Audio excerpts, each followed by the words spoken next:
Welcome to a little tutorial on pikes and pike adjacent units in Rise of the Swiss. We'll start with our sort of weird unit, Pikemen Longbowmen. Despite the name, these are not pikemen, these are half defensive spearmen. They get no offensive POA when charging. Defensive spearmen means that they decrease knightly lancer impact, they have infantry swordsman POA, and negate mounted swordsmen if they're steady. So, here we are, Knightly Lancers is 150 instead of 200, and no Mounted Swordsman POA.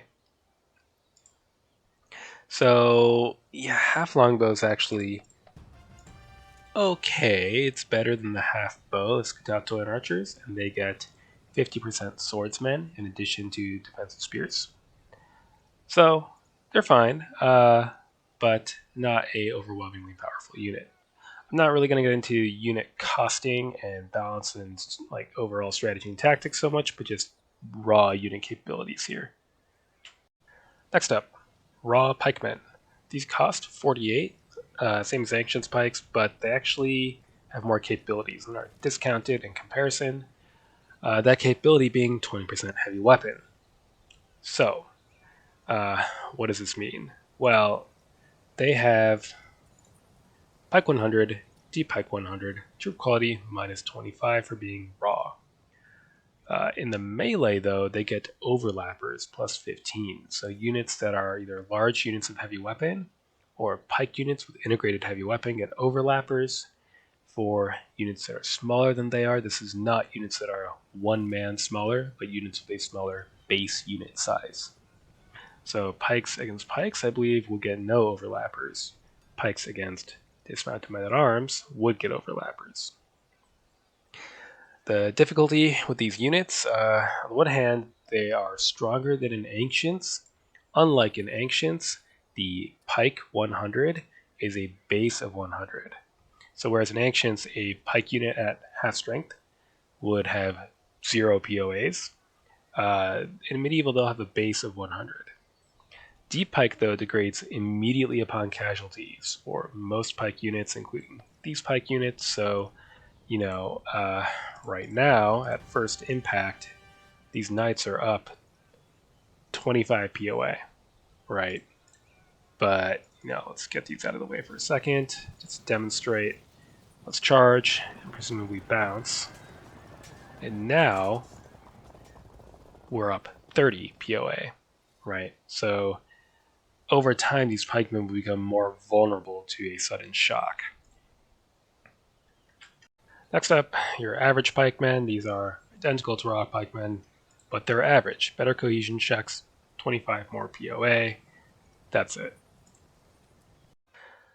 Alright, now we get into the Swiss. So the Swiss halberdiers are not pikemen, obviously, but they are determined foot. So unlike any other heavy weapon armed units, they will push back enemies they attack and win against. Well, foot enemies. They are also being determined foot able to move quite rapidly. We can demonstrate that better with this unit, perhaps. So there we go. 3 tiles, or if they're facing this way, they can move 2, etc.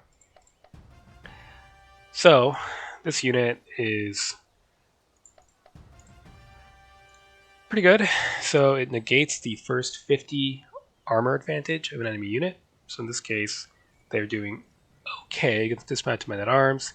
As the combat went on, it would swing in their favor if they survived, as they are a large unit. They would not lose combat strength until they were down to their middle rank, whereas the dismounted men-at-arms, like most infantry units, would immediately start losing combat strength modifier when it takes casualties.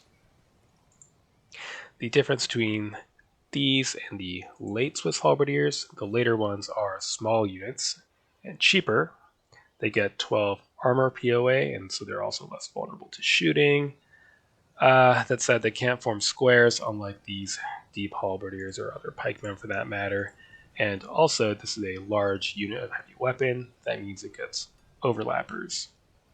So this unit is cheaper for a reason.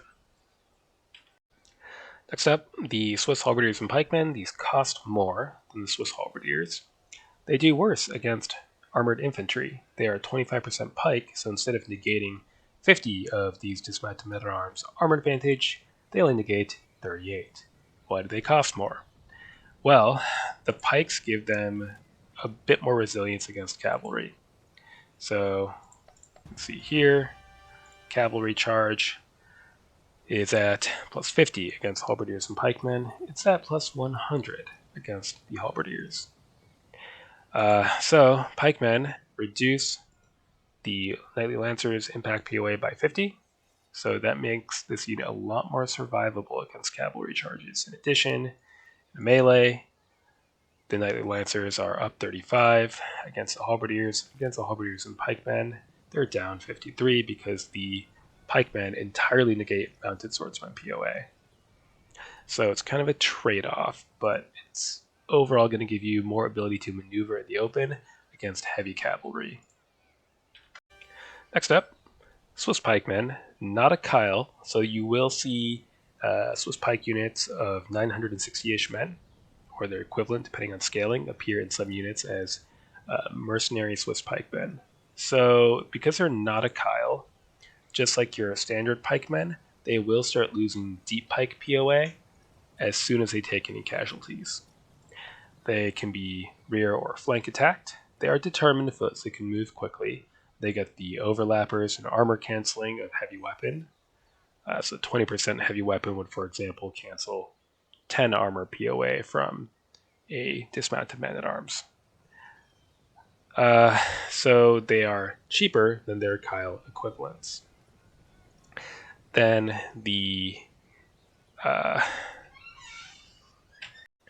and before we get to keils, one unit that appears in a couple of army lists, I think, feudal pikemen.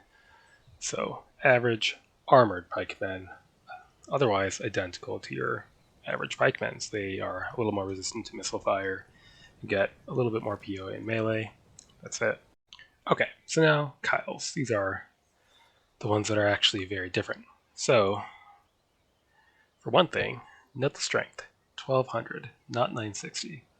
So they will not start losing their deep pike POA until they have lost, I don't even know how many, but basically, like 480-ish men, though they will have lost their full deep pike, and they won't start losing it until they drop down to 960. So they can take a hail of fire and they will not lose any models or POAs. Now, keils can ignore the zones of control of non-keils, except in a certain specific circumstance, which we'll get to. Note that they do get zoned by other keils, so Landsknecht pikemen, that's a keil. So, in terms of flanking, they can't be flanked. They can be rear charged. So, this is not an auto drop or a plus 50. This is basically you have to start behind them and then you have to charge through the tile facing their actual direct rear of the unit. So this is a rear charge. This is a rear charge. Well, here, let's get you. That's fine. All right, not a rear charge, right? Then, in terms of zoning these guys out. So in this case, they're zoned out. One oddity, though, is that, this is a case with non-keil units too, but if you're zoned out, but there's an enemy behind you, you can turn to prevent flank threat. So in this case, because there is a unit behind that could rear charge, we can actually turn. Or turn and move. Right, or attack depending on who's there. So if you're going to pin a keil unit, you can do it with men-at-arms, but they will be able to slip past a flank threat unless you force them to really engage in a melee. One other note, pike units that lose their entire deep pike ranks in POA, usually then stop becoming shock troops and enemies can fall back from them if they lose a combat instead of staying stuck and getting pushed back. I haven't tested, but I suspect this is not the case with the Swiss, who are determined foot. And because they're determined foot, even if they lose at full 100 deep pike POA, they would stick to and push back the enemy. So, not really going to get into overall strategy on how to fight these guys in this video. Maybe I'll get to that, or I'll probably just play matches, to be honest. One more thing of note with pikemen in general. And I will note these Landsknecht are not determined, but there's above average protected. They lose their deep pike POA fighting in rough ground. That's kind of to be expected. What we can do to try to simulate this, let's see here. Like that. Okay, so in this situation, the dismounted men-at-arms charging from rough into open, right? So they are disordered, but the Swiss pikemen don't get deep pike on impact. So deep pike impact is only in open terrain. Now, in this situation, this would still be a horrible charge with dismounted men-at-arms, but if this was a shallow, non-disordering stream, it would be not open, and the men-at-arms would not be disordered. So in that situation, things go a little better for them. So pikemen are pretty highly sensitive to terrain. One final thing before we're done, this is very much an edge case, but it will come up occasionally. One, a keil unit, as indicated by the fancy banner with the fancy halberd on it, has taken enough casualties, it can lose keil status. So it's something like 50 or low 50s%. So, ordinarily, of course, this is not a flank attack because keils are immune to flank attacks.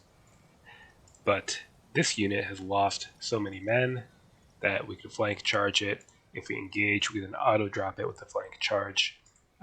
It gets zoned out by the zone of controls of non-keil units. So, for example, if we were to withdraw here,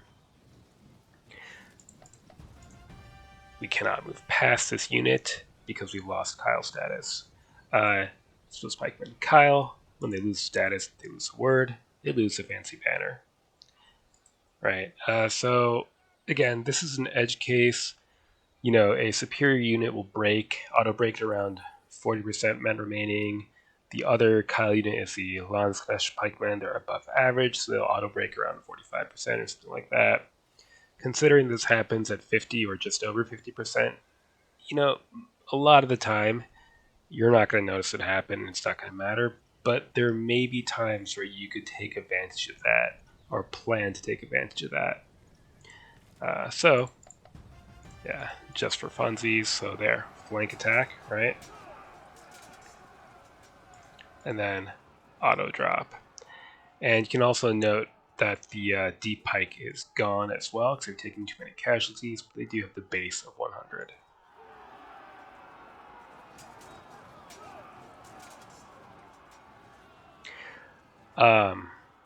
And didn't really demonstrate this, but the way pike POAs cancel is also dependent on their steadiness. So, steady pike reduce knightly lancer impact POA and cancel mounted swordsman POAs. And then pikemen who are severely disordered or fragmented, I believe, do not get the pike POA at all. So let's see if that happens. Now they auto break. But yeah, so again, this situation doesn't come up too much, but it can happen. So don't let yourself be caught by surprise. So that's a basic overview on pike mechanics.